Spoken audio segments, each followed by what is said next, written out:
Hello, in this demo we're going to open up a FactoryTalk View Studio HMI and make some modifications and learn a little bit more about how to use it. The first thing we have to do is open up Studio 5000. Just double click on this, say yes. You can also search for it in the Windows search bar, but I want to open an existing project and go to the project file, and my project file is this one here. So open this up. Eventually you will get to this window. Let's have a look at the main program. It's under main routine. So this is the program I'm going to work with, and these are the program tags. The program tags are the one that the user creates, such as the deadband, the heater. I'm using some simulation tags. And if we go to edit tags, you can see sometimes the alias for certain tags. So this is the alias for my heater output. This is the alias for the temperature tag. So local 5 input channel 1 data. You may also want to verify that all of the expansion I/O are set up correctly. So I'm going to go to the thermocouple module and connect to configuration. And mostly the ones that I want to configure are the ones that I'm using. So I'm going to turn these off. I just want to make sure this is set for engineering units ×1. It's a type K, set for upscale. So once all of those things are okay, click apply. And then I'm going to download this program. So we have to go, you have to make sure that you have a path to 192.168.1.30. And then I can download it. Okay, and then we're going to have to look at the controller tags. That's an important place to start when you need to troubleshoot. So I'm downloading this. And the controller tags are kind of the first place the data comes into the computer. So that's why I often use that for testing. Click on yes. So up here it tells me that all these 3 things are okay. I'm in remote run. I'm going to go to the controller tags. And this is where I can, for example, look at the status of the bits of my inputs. So these are all my inputs, the digital inputs, and I can go to the digital outputs, look at each bit individually to see their status.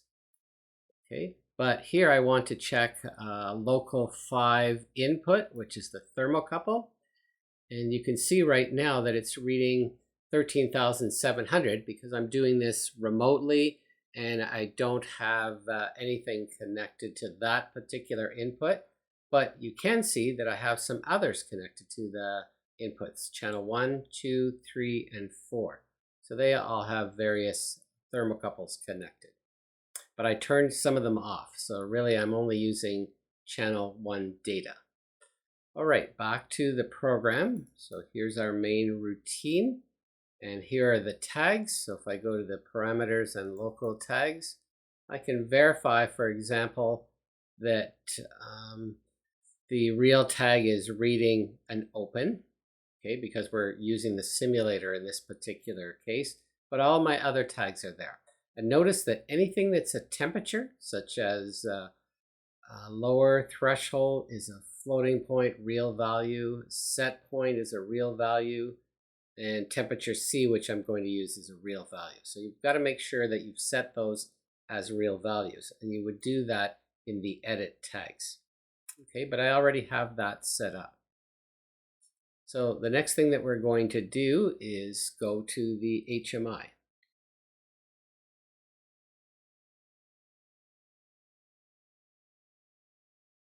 In the next step, we're going to open up the FactoryTalk View Studio. This is the HMI editor. So double click on this or search for it in Windows.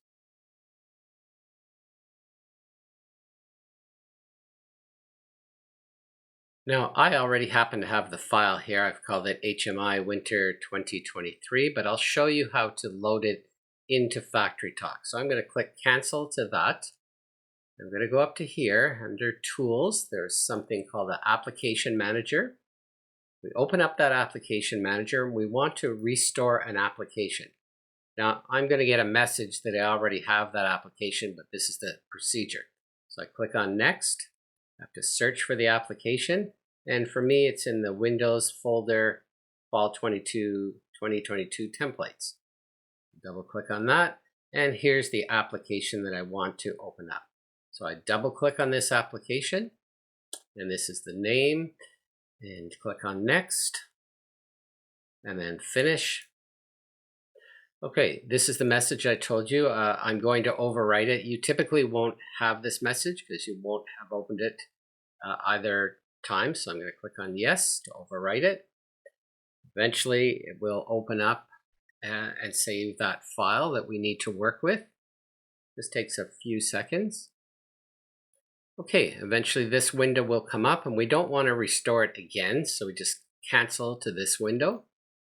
And I've clicked cancel. And if you don't see anything in the Explorer window, it's because you haven't loaded an HMI yet. So I go up to File and Open Application, and the name of our HMI is listed here. So I double click on that. And eventually the list of images will appear and all the files will appear. And it's done that. Okay, the first place that I want to go to is the displays. So go down to here, click on displays, and the one that I'm working with for lab number 4 is called lab 4 temp winter 23 MH. So open up this, and this is the template file that I've created, but it should run with the Studio 5000 program. So you have to make sure that the program is running, and over here it is. Okay, you can tell because the bars are green, so that's all okay. Then I'm going to try to test out this program. So I'm going to click Test Display, and eventually this comes up here.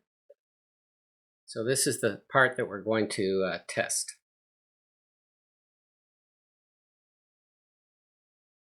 In this third part, we're going to have a look at some of the different objects in the HMI screen. This is our HMI screen here. And you can see there are things like slide bars, gauges, push buttons, different colors that turn on and off. We'll look at each of those different objects. So for this HMI screen, you'll see that on the right-hand side, under the Object Explorer, these are all the objects that we have on the page. For example, if I go to gauge 1 and highlight it, you can see that this is gauge 1. The text 12, that's text 12. Momentary push button 6, that's here. The numeric display 3, that's this one down here. And let's look if we can find slider, gauge, text. There's the bar graph right there. Okay, so these are all the different devices. Many of the objects on the screen are actually animated graphics. For example, the heater light here is an animated graphic in that when the data for it changes, the color of this icon. Same thing here for the slider. When I move this slider up and down, the value associated with the slider will change in the program. So let's look at the simplest device here, or the object, which is the temperature integer. I'm going to click on that, and it's a numerical value. And basically, you right-click on it, see its properties, and in the properties, I have things that are common. For example, the height, the width, and where it's located, whether or not it's visible. There are general properties. For example, that will define things like color, size, font, the number of digits I'm using, and the number of decimal places. For example, if I change it to 2 and click apply, you'll see now that there's only 2. I'm going to go back to the original with 5 and then click apply. Once you've done everything, you can click OK. Some of the numbers will have decimal points, okay, but not the one that I'm working with. No decimal points because it's an integer value. Basically, that's how you set some of those properties. And that kind of is dependent on the user, what they want the color to be. The next thing that's very important, and you must have your program running for this part, is to go to Connections. And this is where you connect the information that you see on the HMI with a tag within your program. So I would click on this point right here, tag, the three little dots. And the very first thing that I want to do whenever I go to the tags after changing the program or after opening a new program is to do refresh all folders. That's an important part. And then where I'll go to is under Station 1. Click on that. Go to Online. And these are all my controller tags, but I want to go to the Program tag down here. I'm going to open up Program, Main Program. Click on that. And these are all the tags within my program. Sometimes you want to make this a little wider, and you want to make sure that you have access to the entire name within the program. So these are all the tags within my program. Deadband, lower threshold, upper threshold, set point. This is the data type that we are using for each of them. So that's very important. All right, as I had mentioned here, the very important part here before you add or change a tag is refresh. Let's say I wanted to add another numerical value. I'm going to eventually erase it, but I'll show you the process. So let's say I wanted to add another numeric value right here. First of all, lower this, see if I can find numeric. So here is the numeric display. So I click on this, and then I come over to the graphical area. I drag space. And so what I would do is go to Connections. Click on Connections, and right now there's nothing there. Let's go to the tags. Doesn't hurt to click Refresh All Folders. And we want a tag representing the temperature as an integer value. Let's click on that. Do Apply. Now that is the tag in the window. So if I run the program here, I'm actually getting the same number that I had up here. Change the style. I'm now going to delete that. Right, and that's the end of this section. All right, in this section, I'm going to take you through the process of how to create an object on the screen that would represent Boolean value program, for example, heater. The very first thing that I have to do is I'm going to create the following ellipse. Select ellipse over here, drag it, and I believe to drag it so it stays around, Shift key, would be the Enter key, but let's make this round as we can. We have an object on the screen called an ellipse, and we want to animate it. Okay? Animate it means that as the program is running, it will change what you see on the screen of the HMI. I'm going to right-click on this, go to Animation. What I want to animate in this case is color. So you can see there are a lot of different possible animations. With vertical slider, horizontal. You can have objects rotate, change their width, change their horizontal or vertical position, at what color, and whether they're visible or not. Many of these things get used. So that's the animation. So right click, and then go to Animation. And in this case, I want to choose Color Animation. So in Color Animation, the very first thing I need to do is specify the tag in my running program. Click on Tags. Again, you might want to do Refresh. You need to go to Main Program. And in this case, I want to animate the simulated heater. So I double click on this. You can see now the tag appears here. Program, Main, Heater, and Station 1 is actually a shortcut. And so the next thing I want to do is I want to have this particular heater change color. And the first one is the state when it's equal to 0. So you can click on that color. So let's say that for a value of 0, I want the fill to be gray. So I'm going to choose this. So apply. And I want the light to be, say, blue. Or we'll make it red. I'm going to fill it red to indicate that it's a heater. So when the heater is off, you're going to get a gray color. When the heater is on or true, you're going to get red. Okay, and then hit apply. Hitting apply is important.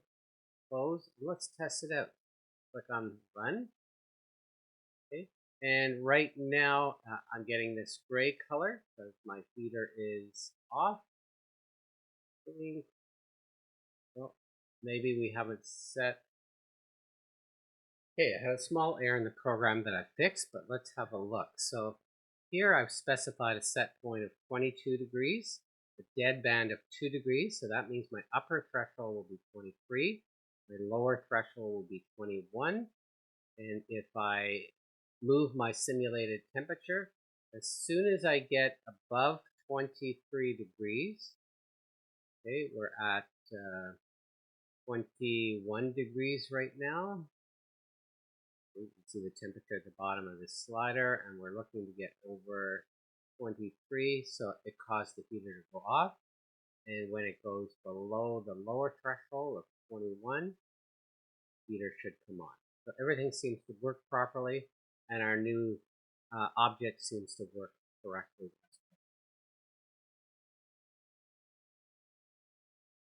Okay, in this next step, we're going to have a look at how to create a numeric input. So I actually deleted the one that I had here. So we need to come over here and look for Numeric Input Enable. Double click on that here, drag area. So we want to have that input, have it there. And you can see it shows up initially as a blue box. We want to have a label to it. I'm just going to call this set point. Okay, and this is where you can change colors and fonts and size and so on. But for now, that's fine. Okay, we click apply. Now it says set.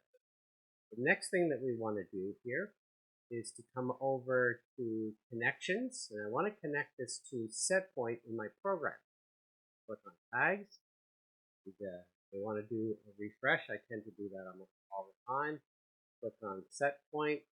Set point appears here. Apply. Okay. So now it's connected to, attached, or linked to that particular variable. So when I change this value, I'm changing that variable. So double click on it again. Some other things to do. One of them is numeric, and it's going to look like a keypad. So I'm going to add keypad, and I want the minimum value that I can enter to be 15 degrees Celsius, and I want the maximum value to be 35.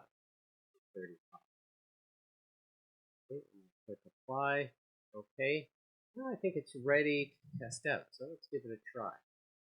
Test the display. The green mark here around that variable means that that's the one that I can change. Okay, so I'm going to hit escape here first. I'm going to click on it. And it tells me right here that my range is 15 to 35 that I can work with. And I enter a value.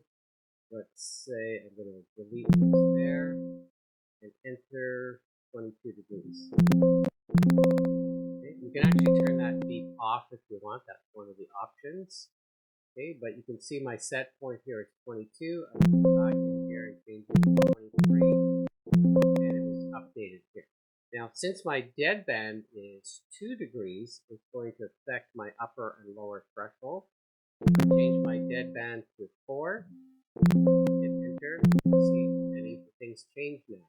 The set point's 23, but half of this added to that is my upper, half of this subtracted from my set point is my lower. So that's how we create a numeric input enable. It allows us to enter data into our program.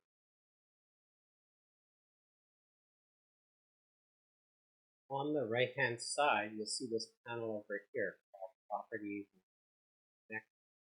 So it's very useful sometimes if you want to see very quickly the connections for each of these devices. For example, that's here, connected to deadband, temperature, integer, so upper threshold, lower threshold, here, temperature Celsius, so out, here, temperature Celsius. That's a quick way to look. The other one that you can look at quickly, object square. here. So these are all the objects on the page, and you can highlight them that are. And then the last one to look at here is the property panel, and you can either see the properties or the connections. All of those are very helpful. The next thing that we're going to look at is slider. So actually what I did to create that slider is I would have created a polygon. Just an object, in this case a rectangle, and within it I put another polygon, and made it dark blue, and that's going to be what I slide up and down. Now the properties for that, I would right click on this, and go to animation. This time the animation is called vertical slider. So a tab comes up here, and these are all the properties I could have for different animations. For example, rotation, width, horizontal slider, vertical position, etc. So what I have here is that at my minimum position, well, that's going to be 0 pixel offset, and then at my maximum position, minus 336. For this point in time, I'm going to disregard that. Later on, when I give you maybe more details on how to do it. But for now, I want the minimum value to represent 150, meaning 15 degrees, and my maximum value to represent 350, so that when I move that slider up and down, it'll change value. So I could change these, but I'm going to leave it for this right now. So this just represents an integer value of my temperature. Same way as in the PLC, it would be an integer value coming from the terminal. Click on this, run my program, and you can see that when I use my mouse to move this up and down, I'm changing my simulated temperature. And you can see here that the integer value is 199, but in my program, I divide it by 10 to get 19.9. Same way you'd have to do with the real thermocouple. So maximum of 35, minimum 15. And it's responding to my program so that when I go over the upper threshold of 25, it's off, below the lower threshold of 21. Okay, so back into here, we have to stop to make an edit change. The animation, vertical slider. So I could change, let's say I change this to 140. That's going to make my minimum 14 degrees. Apply, close, run. Now when I go all the way to the bottom, it's 14. Let's go back and change it to 15. Right click, animation, vertical slider, 150. Great.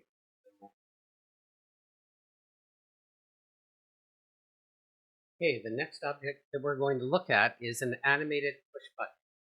And I'm going to work with push button 0. So I cleared this area down here. I'm going to click on this object, bring it down, and it's actually made up of 2 parts. Bring the second part down. Right, now I'm going to work with these icons or objects, and the very first thing I'm going to do is copy this. So to copy it, you right click, copy, and right click, and paste. Now I have 2 of them. And the reason I want to have 2 of them is that I'm going to make one of the inner circles darker than the other. Now before I do that, I want to tell you where I was able to get these objects. So under Objects, click up here. There's a place down here called Factory or Symbol Factory. And when you open this up, you get all sorts of icons that you can work with. 3D push buttons, different piping, different shapes, conveyor belts, different types of controllers, conveyor belts, pipe, flexible tubing, different gadgets, buttons, HVAC items, industrial, international symbols, all sorts of things that you can work with and drag onto the page of the icon. Plus you can import graphics like I did for the Coke machine. Some other HMIs from the first semester PLC program.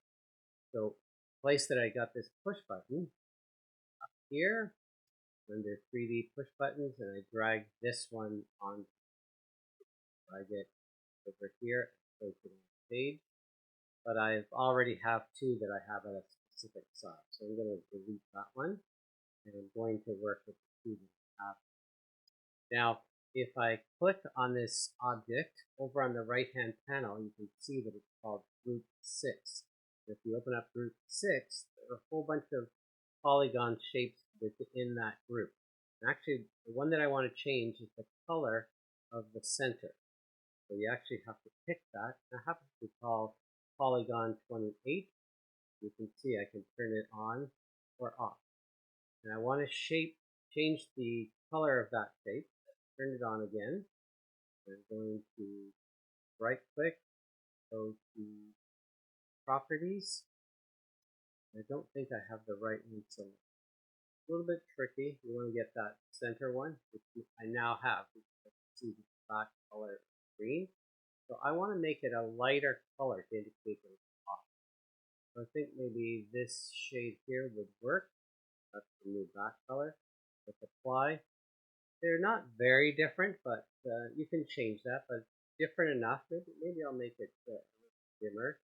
I'm going to go to that center shape, Properties, and I know that I've got the right point. Let's go a little dimmer.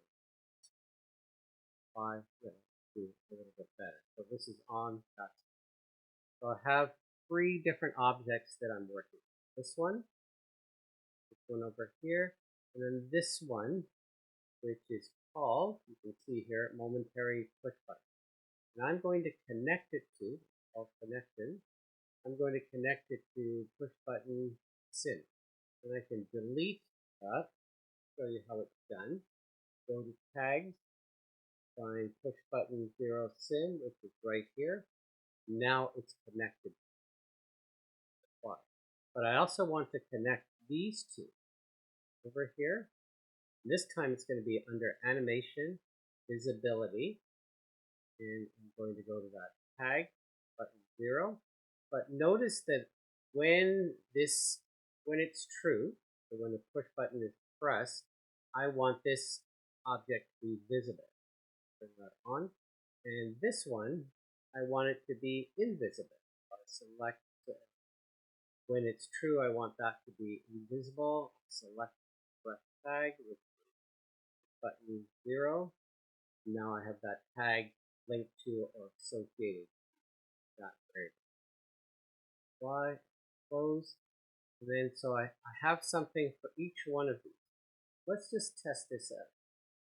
So it's actually this middle one, which is the push button, the momentary. So when I press it, it goes true. When I release it, it goes false. Okay, that's false, that's true. Now, once you know that everything is working okay, you put one on top of the other. I'm going to drag this one here first. It doesn't really matter which one is which. This one on top of it, the best you can. Now, when I run the program, you can see when I press this button, that goes green to give me some feedback. This one goes to dim color. So I have those two seemingly working okay. And you actually do the same thing with the switch. I'm going to stop this part of the video. All right, here we're going to have a look at the switch that I had on the display. It's actually made up of 3 objects. That first object, look at its properties, it's called a maintain push button. Second object, we were able to get from the Objects Symbol Factory. Open up Symbol Factory and go to 3D push button. Scroll down here, you'll actually see the keys. I'm using the one that points right, and the one that points up. Get that. Basically, you're just dragging it from here onto the HMI. And you can resize it and so on within that HMI. I'm going to delete that so that I'm only working with So normally in the lab, when the switch is in this position, that means it's off. When the switch is in this position, it's on. So I can toggle a switch on and off. So here, I'm actually going to go to the animation, visibility, and I've already set it up so it's connected to switch sim, and I want it to be invisible because that's the off position, that's the position I want it to be when it's equal to 0. Whereas this one, I want it to be visible because I've closed the switch. Now the third object that we have here is the one that is the maintain push button object. We need to tie that to one of the variables of the program, which is sim switch sim. So I find that in my program. That's the refresh. You don't have to do that refresh every time, only when you change the program, download the program. So here's my sim switch. Okay? And so I've got everything set up for that. And then basically what you need to do is you drag this into the spot that I have here. Drag this top. I don't think the order really matters. Drag this here. And now when I run the program, or run the HMI, when I click on this button, that was going to work, but when I click on the button, actually the first thing I want to do is test it down here. So I'm going to run the program, and when I press the button, you can see that it goes in open position. I press it again, it goes in closed. It's just toggling between the visible and the invisible objects that you see. What I'm going to do next is place it back where it was, and I'm going to place these on top of that. Really what happens is when I click in that area, that's what's going to switch. Before I actually didn't have the maintained push button tied to any object program or any variable. Now when I run this, press it, it goes closed, press it again, it goes open. So this one's called a maintained push button, whereas the other one, these ones here, are momentary. Only when you click your mouse on them do they change the state, whereas this one here will change state every time you click the mouse. All right, let's have a look at the tags while our program is running. So to do that, I remove the controller organizer, window, and look at parameters and local tags. These are all my local tags, tags that I've created. If we go into edit tags, you can see there are a couple of tags associated with the heater output and a tag associated to the thermocouple panel 1. And this one's a little different than many you may have seen. I have a tag here called change filter, and its alias is out1sim. So whenever out1sim is true, change filter is going to be true. Got those two. So now let's look at what happens when I change information in the HMI. The HMI is tied to the variables in the program. When I move this slider, and we want to go to monotone tags, slider value, we go to the variable changing the value. Okay, and that's this one here, temperature integer is an integer value. That's why this little arrow is here, because we can look at bits. But you can see it's equal to 151. If I go all the way to the bottom, 50. If I go all the way to the top, it's 350. Program divides it by 10, give it a realistic temperature value, and that's the temperature degrees Celsius. And you can see currently my set point is 22. My dead band is 2, so that's going to make the upper threshold a degree higher, and the lower threshold a degree lower. So whenever my temperature is too cold, the heater should be on. I'm noticing it's not. I'm going to double check that. Right, let's have a look at the program tags while we're using the HMI. So first of all, the heater is turned off because the temperature is above the upper threshold. So you can see the runtime is not changing. Change filter light is off, the heater is off. You come over here and I want to make sure, because I've got some hardware tags, simulators, use one or the other. And my heater simulator is off right now. My lower threshold is 1. My 2 output simulators are off. My push button, the push button 1, which is this one, is turned on because it's a normally closed switch. And my temperature is 31.5 degrees right now. My value, change filter is off, and so on. So let's see what happens. So when it gets too cold, which is going to be below 21 degrees, heater 6, 4, waiting for it to go below 22, heater turn on. Time is accumulating, but if I go above 23, heater goes off, time stops. Down again. Eventually, 10 seconds, that's the value of my timer, change filter comes on and stays on because it's a timer. The only way to clear it, press the reset.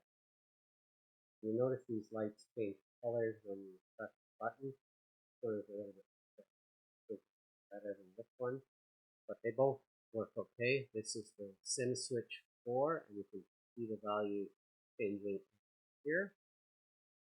The other thing that's very important is when you save this program, you want to make sure that you save it with this switch here is the push button 1 sim, and you want to make it equal to 1 when you save your program, so that when you start your program, it's in its normal state, being true.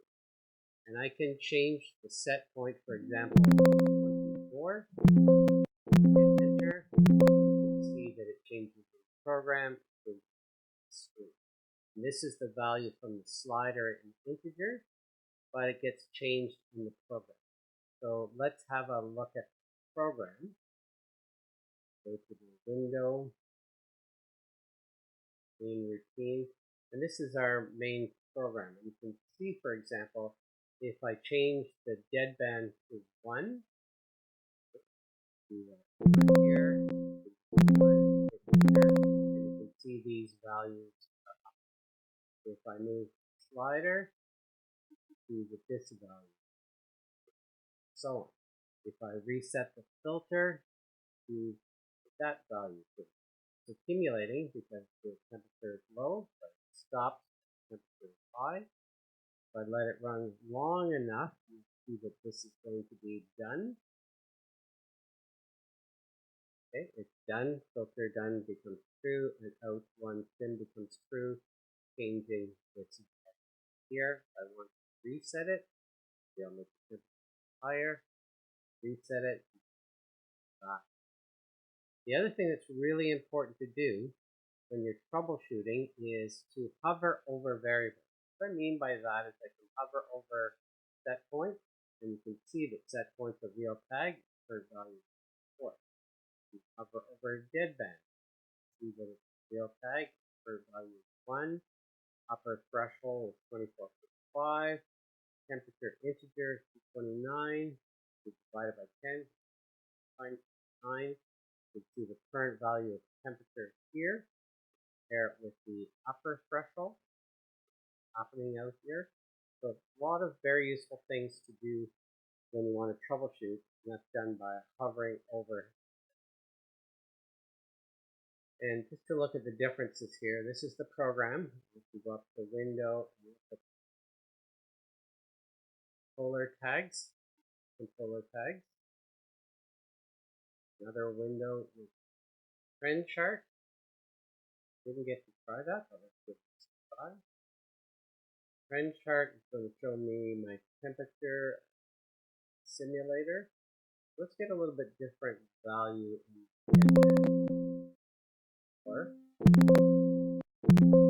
and notice actually this is going to change. So again, properties here, let's just have a quick look at the chart properties.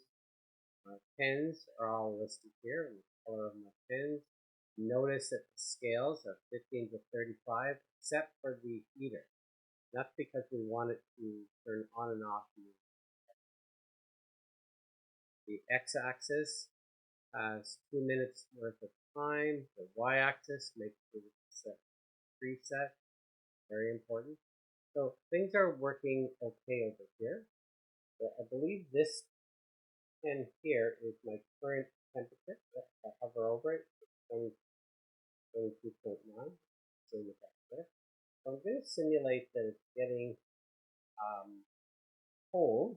So if you hover over here, you'll see that the heater is equal to 1. But when it gets warmer, it crosses that simulator. As soon as it crosses that line, the output is false. Below that line is true.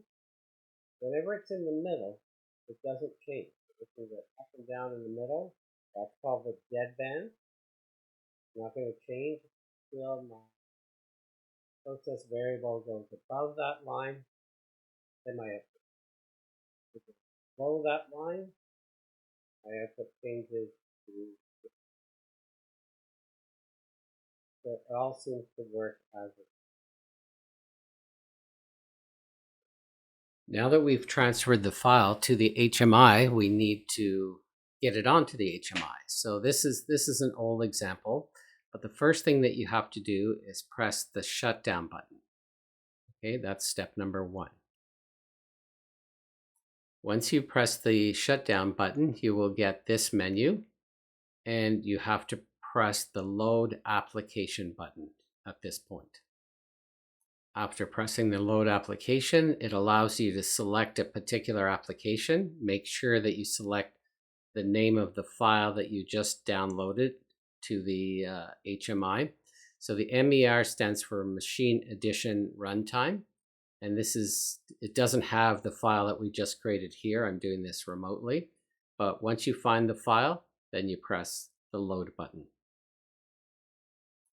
You will get a message that you're loading the current application. You should see that on the screen. After it's loaded, it should show you that the current application and have the application name here. And this box should have a blue outline, kind of indicating that it's ready. And then you're going to press the Run Application button, this one here. And then your application will be ready to run. So you use your fingers on the slider, you press these buttons with your finger. You might have to press a little harder for the slider, that's what I've been finding, but everything should work okay. Hopefully you get it working. Thank you.